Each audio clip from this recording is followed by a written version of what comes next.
Hi, this is Owen Thornton, and this is my vblog, which corresponds with my weblog at ontaricrafts.wordpress.com. You'll have to excuse me today as I'm doing a little bit of show and tell in regards to wine glasses. I was going to do a little bit of a thing today about tasting and showing you some tasting tips, but before we even get to tasting tips, I wanted to show you some different things with wine glasses, and we will talk a little bit about tasting tips as well along the way. I have a static camera here facing me, and I'm hoping that when I actually lift up the glasses and I put them in the camera range for you so that you can see what they look like. First off, I want to show you a small, average-sized, standard tasting glass. This tasting glass actually comes from WSET 2, the course that I took at the University of Guelph. Just a sec. So, this is a standard size tasting glass for whites and reds. And inside of this glass, we would put 1.5 ounces of alcohol, wine, to do a tasting. So I just so happen to have 1.5 ounces of milk so that I don't violate any laws, so that you can see what a standard size tasting would be. Now, the one glass that I don't actually have here at my disposal for this tasting would be a spittoon. And ordinarily what you would do is you would taste and then you would spit. I'm not going to taste the milk. I know what milk tastes like, but that gives you an idea of exactly what amount of wine it would be in a standardized tasting. This glass is ideal because there's a beautiful round bowl at the bottom, and I'll interject right now with a picture or demonstration of the actual swirl. And the swirl of the wine is imperative to be able to release the aromas so that you can get a good nose. So I'll show you that now.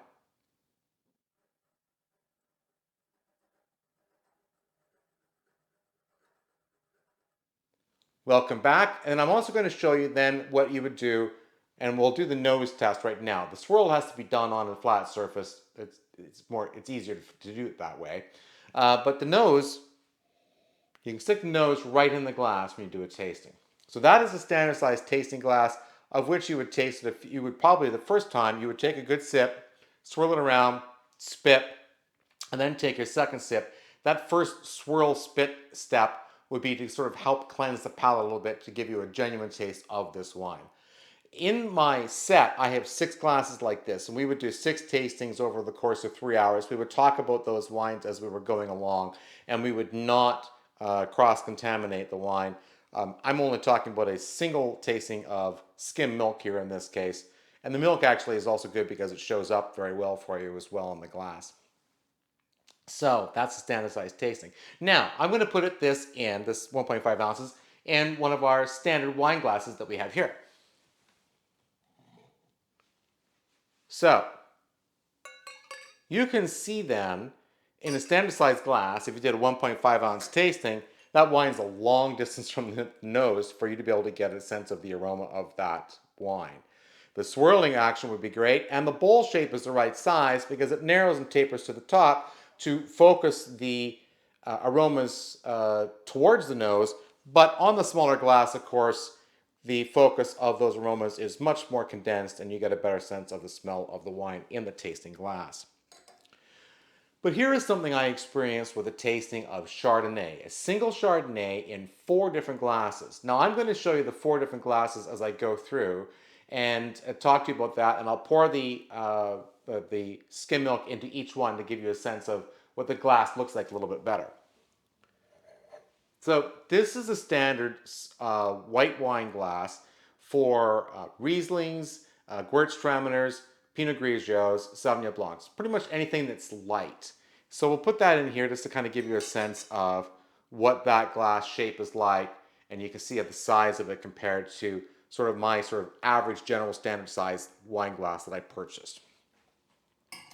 Now, if you were to have a Chardonnay, you need a bigger bowl. This is a Chardonnay glass. Now, when I experienced my Chardonnay tasting, I experienced it in plastic, in a small glass, maybe it's sort of like this, and in the traditional proper Chardonnay glass. One of the reasons why these glasses are different, first off, Rieslings, Gewürztraminers, they have a floral scent. And so they want that to concentrate those aromas up into the nose again so you can smell them better. Chardonnays are not as vibrant as far as aroma is concerned. And the other thing that's important with these kinds of glasses, so why you pair glasses with certain kinds of wine, is that the angle of the glass does mean that the liquid hits your palate, your tongue, on a different spot. And it's maximized, these glasses are designed to maximize the ability for you to best taste these wines as the wine hits the tongue. So that's one of the reasons why a Chardonnay glass is so much wider than the Riesling, Gewürztraminer, and Pinot Grigio Sauv Blanc glass.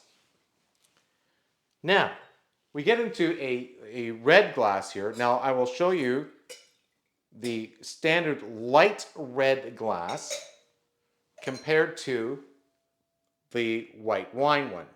Much larger.